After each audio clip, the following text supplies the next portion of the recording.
village of Eldergrove nestled quietly between an ominous expanse of forest and the distant hills that loomed like specters.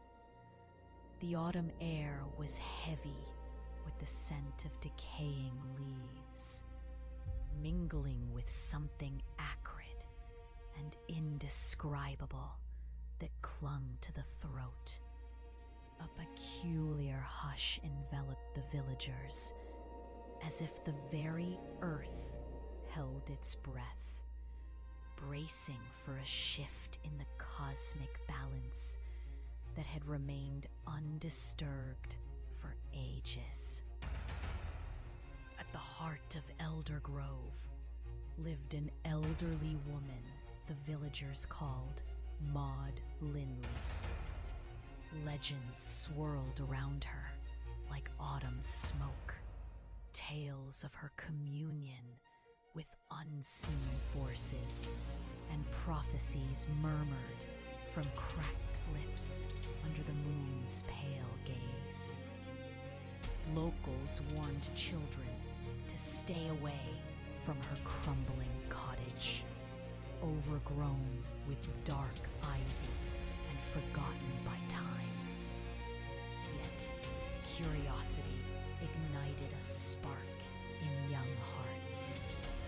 One seemingly ordinary day, 10-year-old Ewan Prescott, brimming with bravado, ventured past the threshold of her domain. Maud had been waiting patiently. Her cloudy eyes, pools of shadowed wisdom, spied upon Ewan through the drooping windows. A crackling voice, laden with the weight of mortality, drew him closer, promising forbidden secrets and whispers that stirred something deep within him, a belief in the extraordinary. "The stars are watching, child," she croaked, "and they weave destinies like spider silk, tighter with each passing day." Those words hooked into Ewan's mind, rippling through him and igniting both fascination and dread. In the days that followed, Eldergrove began to unravel. Livestock birthed stillborns, crops withered in the fields, and an unsettling pallor settled over its people. Panic spread like wildfire, reignited by stories of Maud's connections to other realms. Neighbors exchanged hushed tales of children who had vanished into the woods, never to return. Ewan pondered each tale with growing dread, haunted by the thought that he had dared to glimpse beyond the veil, perhaps inviting something terrible into their midst. His nights fell prey to nightmares, vivid events woven from shadows and anguish. He envisioned a vast, faceless entity lurking in the darkness, its ancient eyes knowing and consuming. As these dreams tugged him toward Maud, they simultaneously pulled him away from the comforting light of home.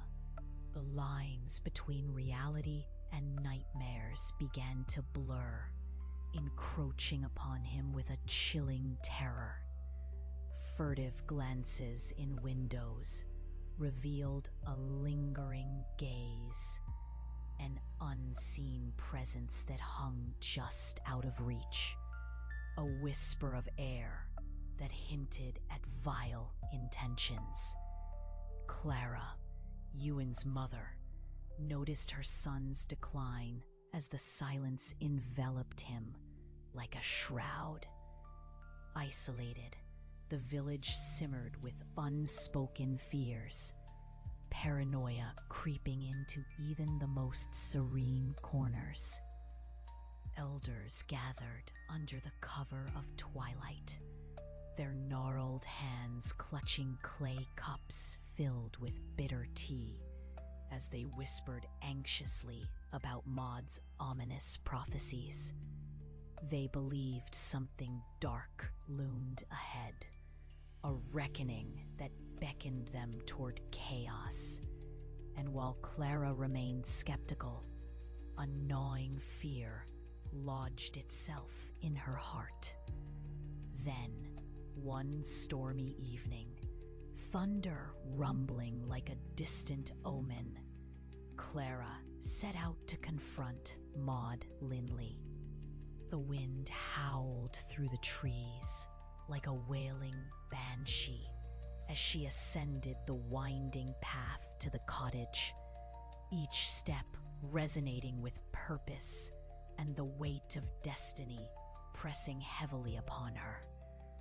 The door creaked open reluctantly, revealing a dim interior drowned in shadows.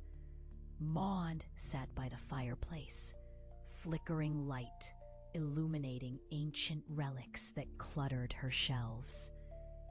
"You come seeking answers, child," she rasped, her voice steeped in malice and foreboding. Clara hesitated, a cold shiver tracing her spine at the rasp of destiny's tongue. "What have you done to my boy?"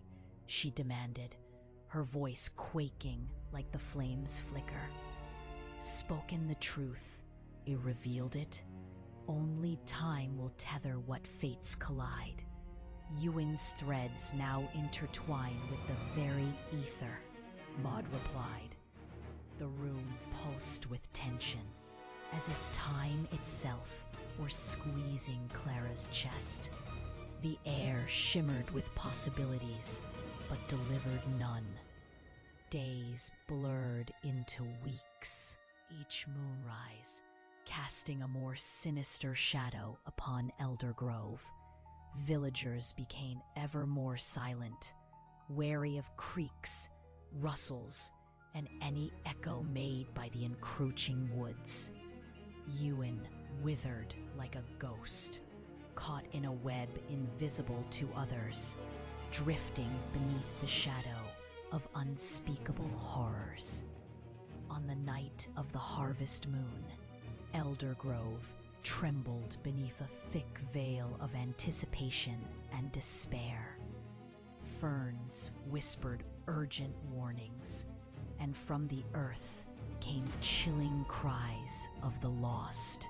In a frenzy, the villagers gathered, calling out to Maud for salvation. But when the door swung open, she had vanished into the void. A breath-stealing darkness descended upon Eldergrove. The night itself pulsed with malevolent life.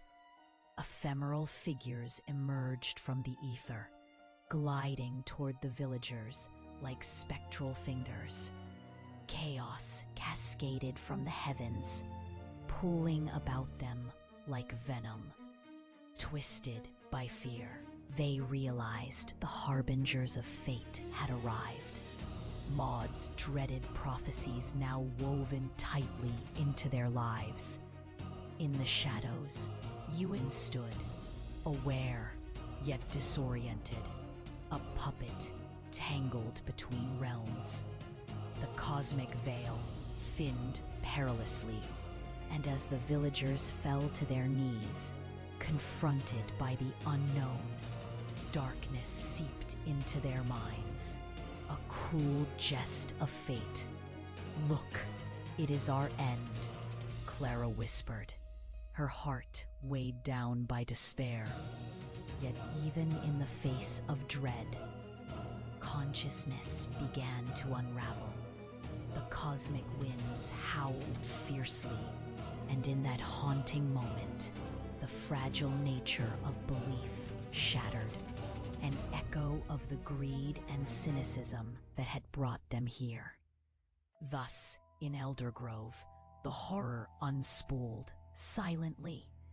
The villagers fell, lives reduced to whispers on the wind, condemned to drift endlessly among the stars, mere shadows of what once was. They remained forever haunted by the relentless grip of fate, a dark lesson inked in the cosmos on a canvas of despair. The hungry forest beckoned once more, waiting for its next tale.